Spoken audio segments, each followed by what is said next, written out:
Gamera Super Monster. You know what? Why should I have to review a movie where the filmmakers gave so little of a shit that they literally constituted 1/3 of it to be stock footage? Why should I have to critically analyze 1/3 of a movie that I've already reviewed? Hey, you know what? Fuck it. That's exactly what I'm gonna do. I'm gonna take this movie's own logic and use it against it. So guys, here we go. Here's my review of Gamera Super Monster. You know, in my opinion, Gamera Super Monster is that it's just so completely unimaginative and adds so little to not just the movie, but the franchise overall, that it hardly seems like a worthwhile venture in terms of being an audience watching it. This movie is really, really boring. The movie is just so uncreative and just super dull. It's so completely lifeless, and it just sucks. And need I discuss the laziness and absolute laughability of using black and white stock footage to show Gamera destroying Tokyo? That pretty much speaks for itself on how bad that is. Nah, I wouldn't do that to you guys. Alright, let's get this started. Let me grab my pain medication, and we will begin.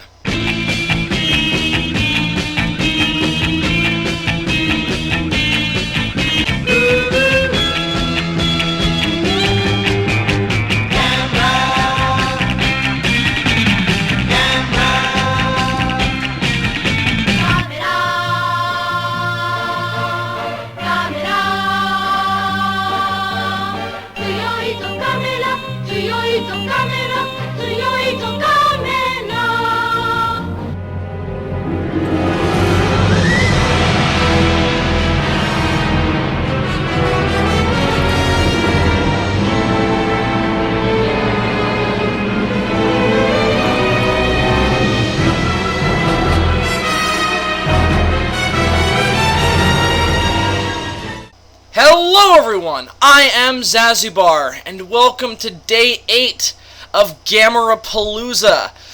As we discussed in the last review of 1971's Gamera vs. Zigra, the 1970s was the decade that was the hardest for Dai Studios. They went bankrupt and thus were unable to continue their fairly successful Gamera franchise, not being able to make a couple of movies that they wanted to make following Gamera vs. Zigra, one of which being, as I talked about last time, a movie called Gamera vs. Garasharp.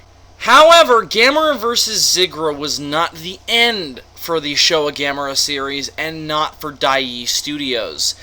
For even though they went bankrupt, in the late 1970s, Dai was bought out by another company called Tokuma Shoten Publishing Company, meaning they're not necessarily a film company, but in order to avoid going under and being completely destroyed, Dai was bought out by this company, so that way this company can make more money with them. Of course, Dai's biggest franchise was Gamera, and Tokuma Shoten wanted to exploit the Gamera franchise that they had made money with by making another children's Gamera movie in 1980 that would capitalize on the franchise's success, and they hoped rekindle a new Gamera franchise, and Dai hoped would rekindle their company and they'd be able to go off on their own again. And that is how we got 1980's Gamera Super Monster. A film that is comprised of 1/3 of stock footage from all of the previous Gamera films, includes roughly 2 minutes of new Gamera footage, only consisting of about 4 or 5 shots, and overall owes way more to the Superman franchise and Star Wars than it does to the Gamera franchise in terms of its story and its plot progression. Needless to say, Gamera Super Monster was an absolute failure. It bombed at the box office and was unable to make Tokuma Shoten any kind of money where they hung on to Dai as a studio, and Dai wasn't brought out of bankruptcy. In fact, 2 recurring writers and directors on the Gamera franchise, Nissan Takahashi and Noriaki Yuasa, were so embarrassed by what Tokuma Shoten had done with Gamera that they didn't want to see it continue, and that is why they decided to kill off Gamera at the end, preventing them from making any future films. So it's all for the better that the movie didn't do well and failed to rekindle the franchise or the studio. Gamera Super Monster is infamous amongst giant monster fans for being one of the absolute worst kaiju films ever made, many people calling it the Godzilla's Revenge of Gamera movies. Not just in quality, because I think that some previous Showa Gamera films are worse than Godzilla's Revenge, like Gamera vs. Virus. It's called the Godzilla's Revenge of Gamera movies because it suffers from a lot of the same hilarious issues as Godzilla's Revenge, being comprised of mostly stock footage and creating a kitschy framework plot in order to bring the stock footage together. Though Godzilla's Revenge looks like a masterpiece compared to Gamera Super Monster. And also because of the bizarre situation regarding its production. This is a really, really weird movie. Alright, that's an understatement. This is a really weirdly produced movie, because it's technically part of the Showa Gamera series because it includes footage from all of those movies, but it's not really a Showa Gamera movie. Not only is the story completely different than anything we'd seen in that series, but it also cannot be in continuity with the Showa Gamera movies. Not that they used a lot of continuity in between those different movies, but at least there was somewhat of a progression to them. This movie is a complete and totally different thing. It cannot be in the same continuity. Especially since A, Gamera is a fictional character in this universe, and because seemingly nobody's ever seen these monsters before. Though not that they really explain it that much, so maybe they have, but given what we see in the movie, I think this movie is completely out of continuity with the Showa Gamera series. Not that it matters. Gamera Super Monster doesn't care about really anything. It's a quick money-making scheme trying to make money off of a 15-year-old franchise that nobody cared about anymore, and isn't worried about doing any kind of justice to the Gamera franchise, to the fans, or give its audience anything. It's just a clip show, basically, and clip shows are always there to either save money or make money. They're never there for any other kind of purpose.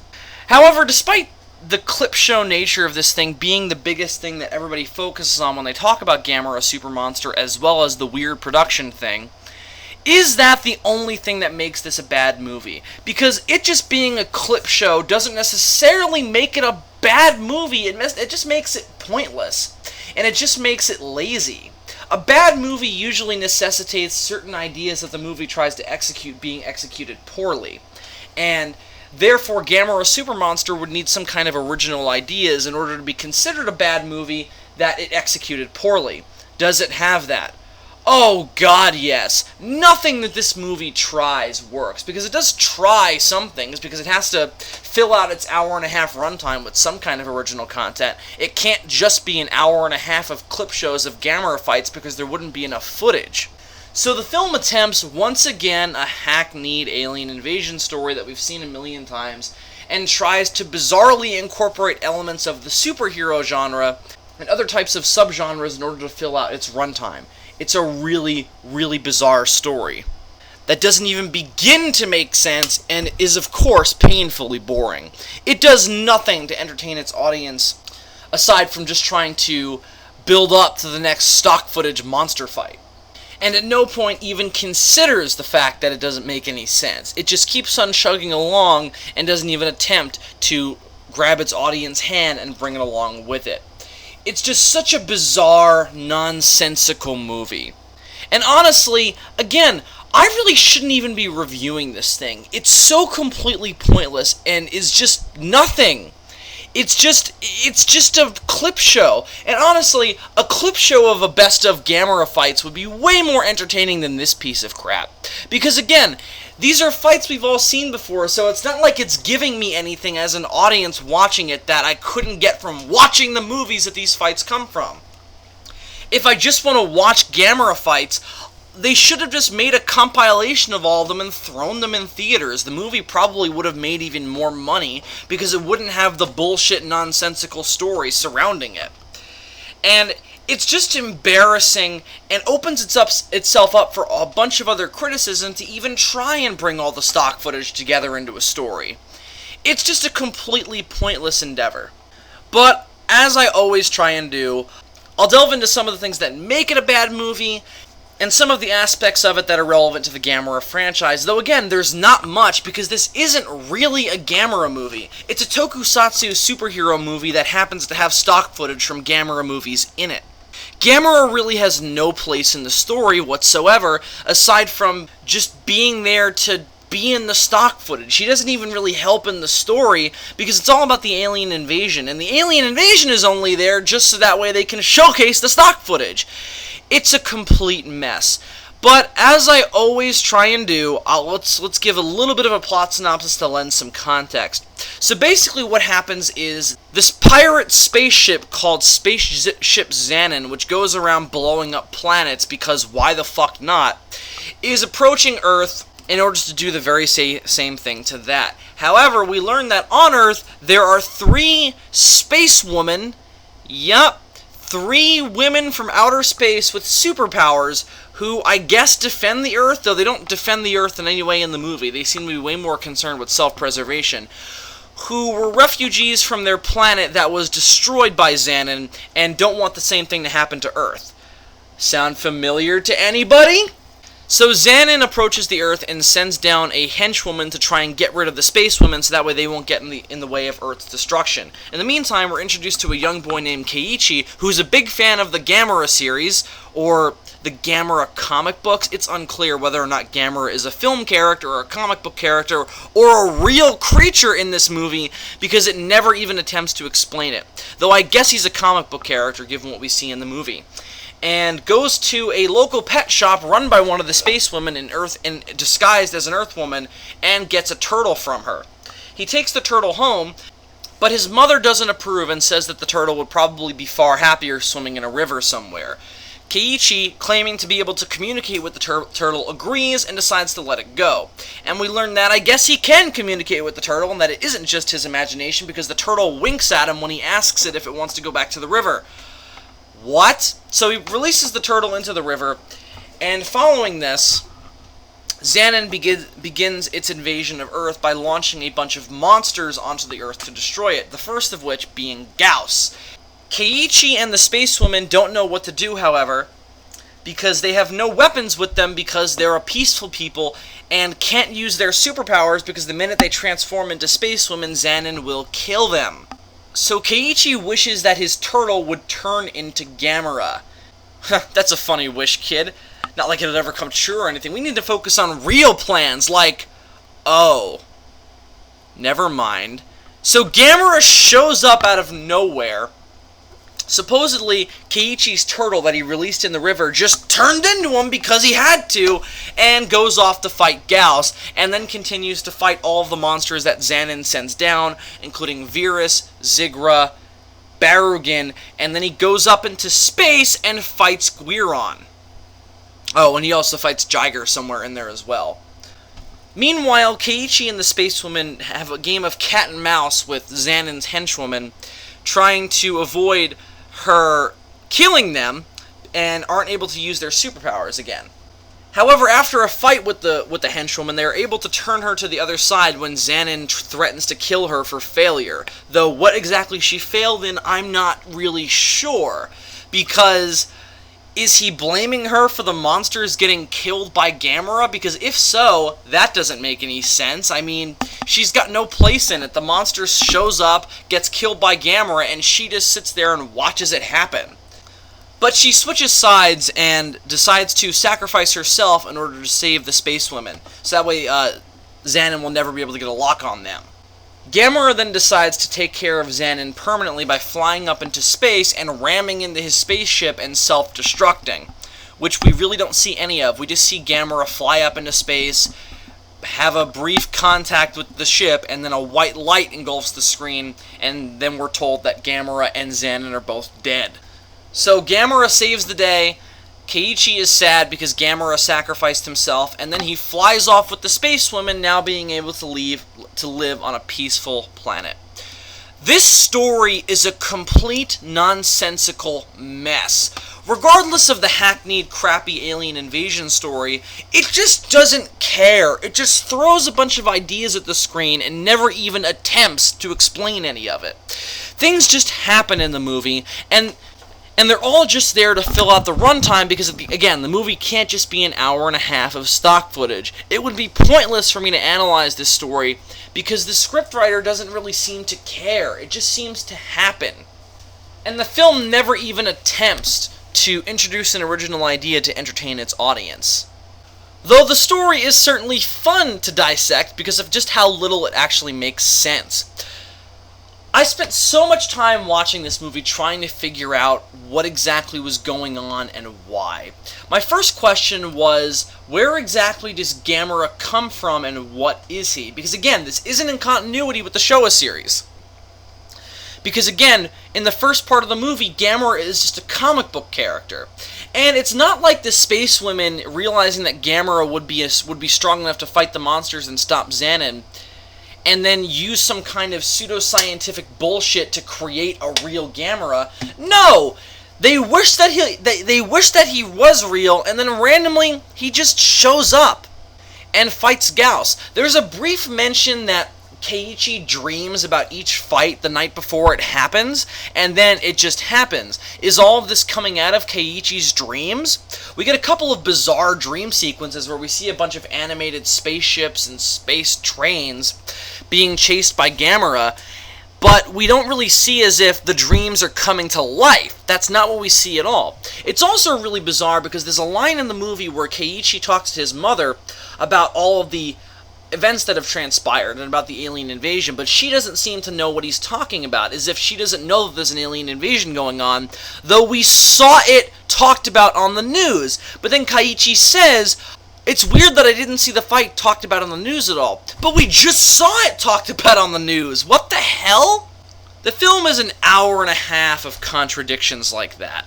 And in terms of the science fiction stuff, in terms of the superwomen and Xanin himself, it's all very stereotypical and completely nonsensical. The superwomen themselves actually make some kind of sense. I mean, there's nothing about them that really screams nonsensical bullshit. I mean, their story is bizarre, to say the least, and campy, and from a logic standpoint doesn't make any sense, but within the context of the movie, it pretty much explains all of those elements. But all those elements are really, really boring.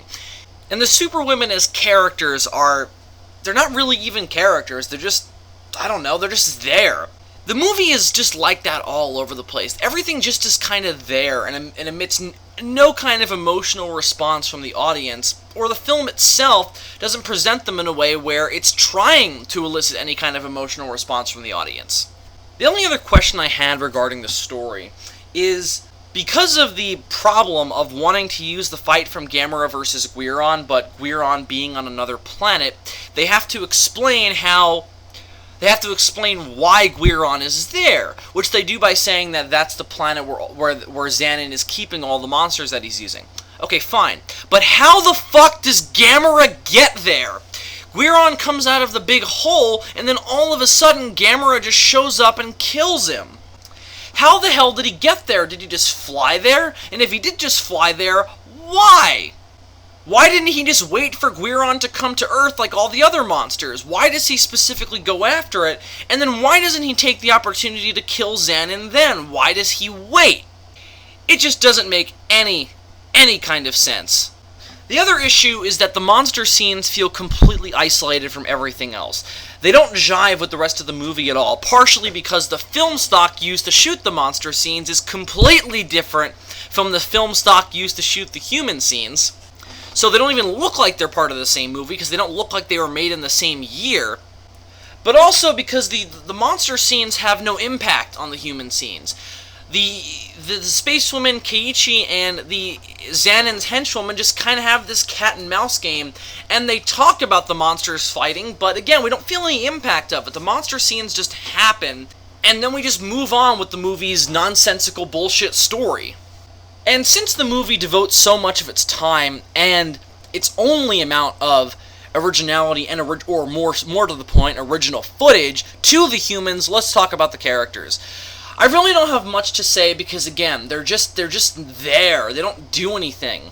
Keiichi is super annoying and a complete idiot. Why would you go off with this random woman to go watch monsters fight? Doesn't that strike you as suspicious despite the fact that you're a kid? Also, I don't understand his connection to Gamera. So he gets this turtle from a pet store, puts it in a river, and then poof, Gamera shows up. What's the connection? Gamera and Kaiichi never share screen time together and have very little connection to each other. The movie just tells us that they're supposed to exist in the same world, and we're just supposed to take their word for it. There's no communication between the two of them once Gamera is in the movie, and the only interaction that the humans have with the monsters is when Xanon actually takes control of Gamera and uses him to attack the Earth, where we get a repeat of all the stock footage from Gamera vs. Virus, which itself was from Gamera vs. Barrigan and Gamera the Giant Monster, of Gamera destroying the world. It's pretty much the exact same number of sequences put in at the exact same time. It's embarrassing. And the only interaction is when the main space woman tries to destroy the controlling device that Xanon is using to control Gamera by flying on top of Gamera and then letting Xanon shoot a laser at the control device, destroying it and relinquishing Gamera of his control. That's really the only scene where it even attempts to coalesce the two stories, and it looks terrible special effects-wise, so it's almost as if it shouldn't have been in there. And it only makes to draw out the story even more, and just so that way they can get some stock footage from all of the Gamera films in there. I should also just say at this point that, remember how back in Gamera vs. Virus I criticized that film for being super lazy by using black and white footage of Gamera attacking Tokyo? Well, this movie does that too, but it does it in a little bit of a smarter way. I mean, it's still downright asinine, but they do it a little bit better because they have all of it on the TV screen and have the color cut out, so that way it looks it's red and it looks like the color is just drained. So it doesn't actually look like they're lazily just showing black and white footage claiming that it's happening now. So it's not good, but it's not terrible. It's better than Gamera vs. Virus in that way, at least. The space women themselves, I already kind of talked about. They're really, really bland, really awkward. Their dialogue is super awkward, and the only one that really gets a personality is the main one, the one with the short hair. The other two get nothing to do in the story. They just kind of show up every now and then and react to what's going on. The main one is the only one that really does anything. And as superheroes, they're awful because they don't do anything to save the Earth. They just let Gamera do all of that work, and they just try and preserve their own lives. They're not really superheroes in that way, despite the fact that they're clearly ripping off Superman, which just came out 2 years previous. And need I mention Xanon's spaceship looking like the Imperial Star Destroyer from Star Wars? Of course! Of course this movie would try and use Star Wars to make itself more money. It's a science fiction alien invasion movie coming out a couple years after Star Wars. Of course it does that. Though every single movie of its kind at this time is doing that, so it doesn't have that as its own sole issue. And of all the things wrong with this movie, I'm not going to criticize it for ripping off the Imperial Star Destroyer. The only other character I want to talk about is the evil space henchwoman, because she's honestly the best character in the movie because she gets a little bit of a characterization. She's at first stereotypically evil and tries to kill the spacewoman and Kaiichi, but then she sees the error of her ways when the main spacewoman refuses to kill her. So she decides to switch sides and then sacrifices herself to save the spacewoman and allow Gamera to kill Xanon. It's actually done pretty okay. Again, it's not good, but it's done okay. And none of it really doesn't scream anything nonsensical or bullshit. So it's honestly the best thing about the movie. And she herself is actually kind of likable and the most fun character to watch because she's the only character going around watching all of the monster fights. And she's also the most fun to look at, if you know what I'm saying.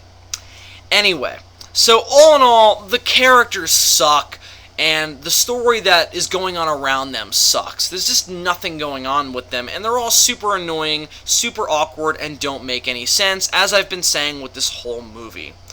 Well, the next section that I always talk about is the monsters, but there's really nothing to say about any of them, including Gamera, because it's all stock footage. I would have nothing new to say. The only thing new to say about Gamera I've already said. He doesn't make any sense in this movie. I don't know where he comes from. I don't know why he does what he does.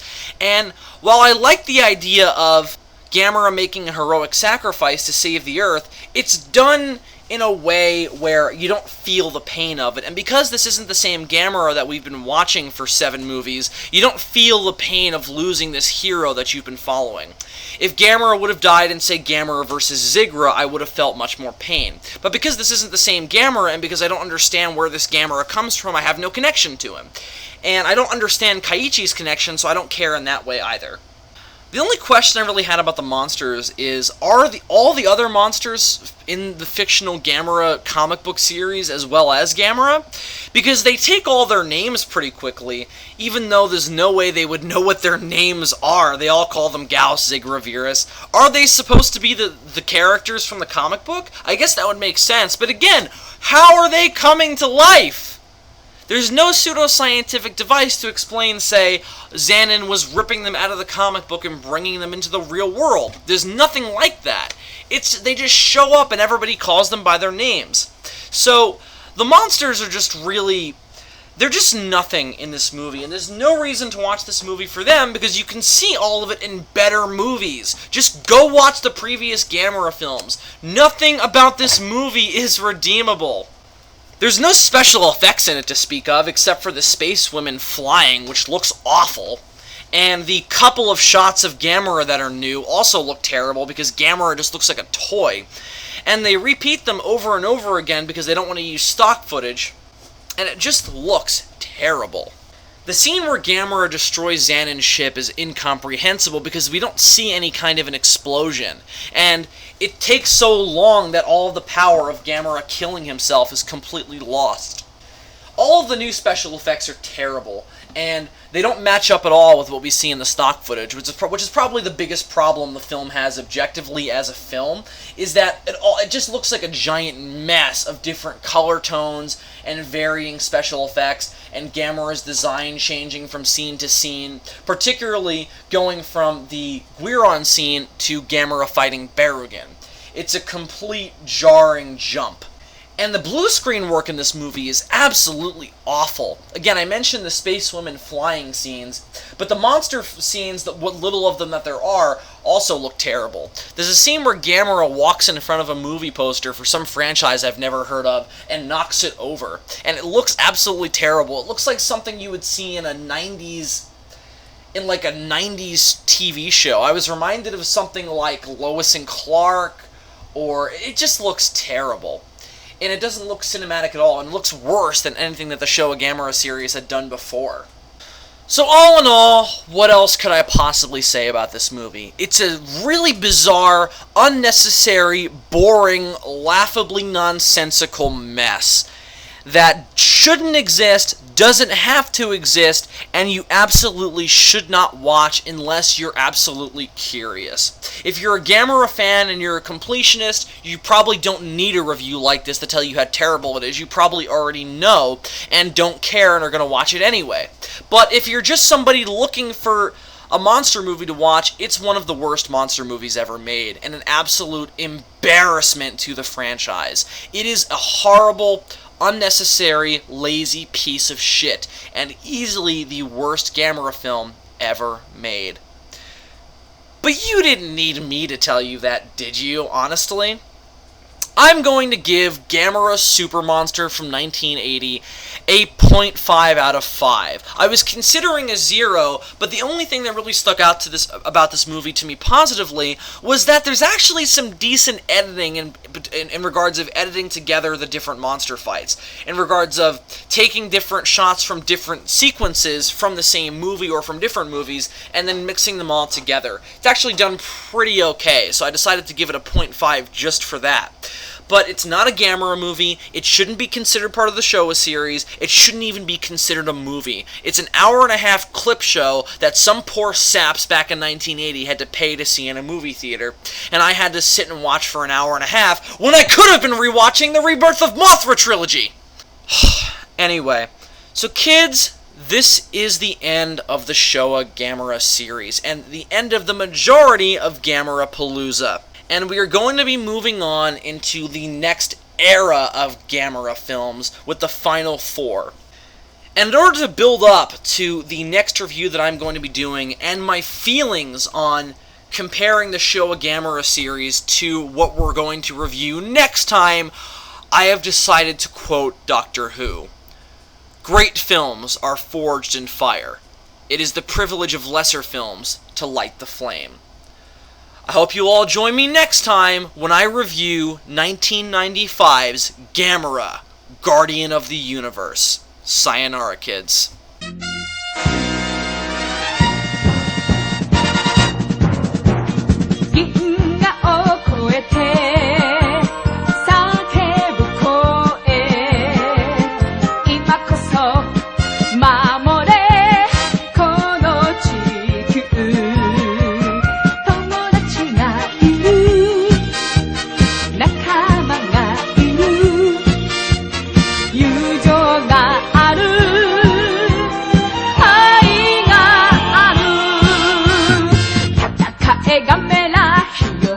ガメラ